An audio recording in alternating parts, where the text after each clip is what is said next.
আসসালামু আলাইকুম, ঈদ মোবারক। দেশ বিদেশ টিভি থেকে হুসেন বলছি।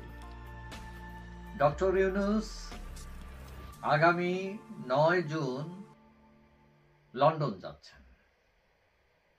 এখন তিনি সেখানে যাচ্ছেন মূলত রাজা চার্লস প্রদত্ত একটি পুরস্কার গ্রহণ করার জন্য, এবং সেখানে তিনি 11 তারিখ রাজা চার্লসের সেই পুরস্কার গ্রহণ করবেন এবং 12 তারিখ তিনি ব্রিটেনের প্রধানমন্ত্রী কেয়ার স্টারমারের সাথে সাক্ষাৎ করবেন।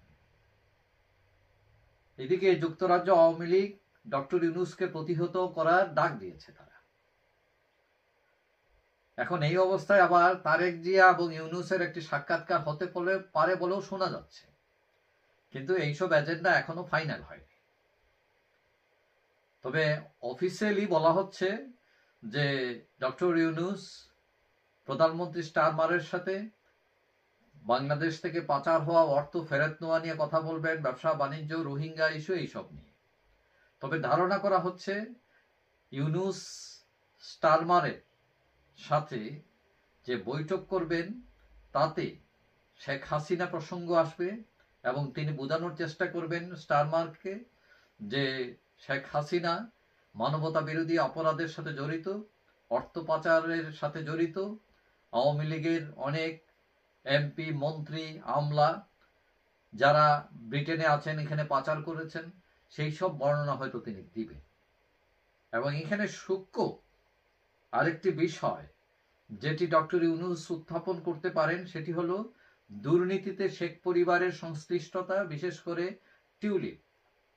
এখন টিউলিপ সিদ্দিক আপনারা জানেন যে ব্রিটেনের একজন প্রতিমন্ত্রী ছিলেন, তিনি স্বেচ্ছায় পদত্যাগ করেছেন, এবং টিউলিপ হচ্ছেন শেখ হাসিনার বোনের মেয়ে, শেখ রেহানার মেয়ে, এবং বর্তমানে এমপি, এবং এটা বর্তমান যে সরকার আছে লেবার পার্টি সরকার, সেই লেবার পার্টি থেকে মনোনীত এমপি হচ্ছেন টিউলিপ সিদ্দিক।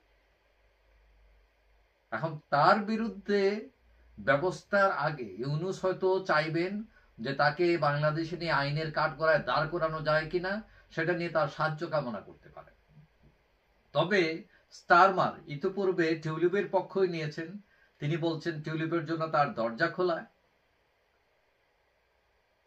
তবে টিউলিপের বিরুদ্ধে স্টারমারের কাছে ইউনূস অভিযোগ করলে তিনি হয়তো শুনবেন, কিন্তু এটা নিয়ে খুব একটা পজিটিভ কিছু আনসার করবেন বলে মনে হয় না।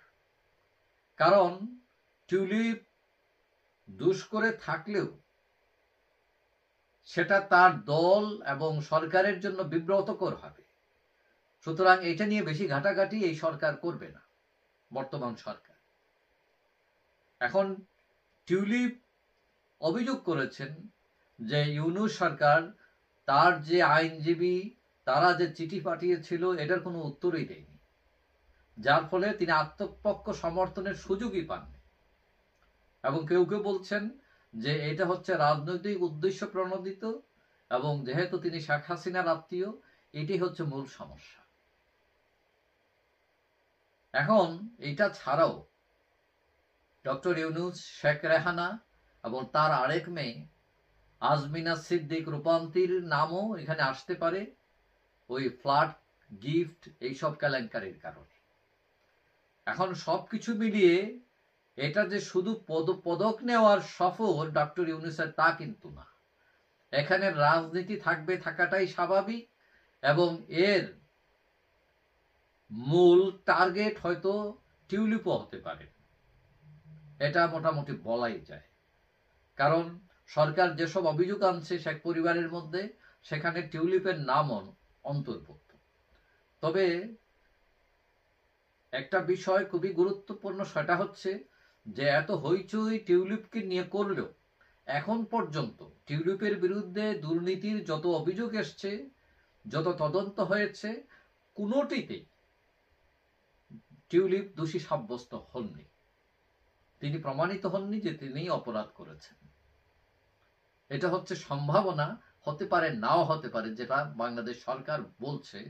এখন একটা প্রমাণিত না হলে একজন মানুষকে অপরাধী বলা যায়।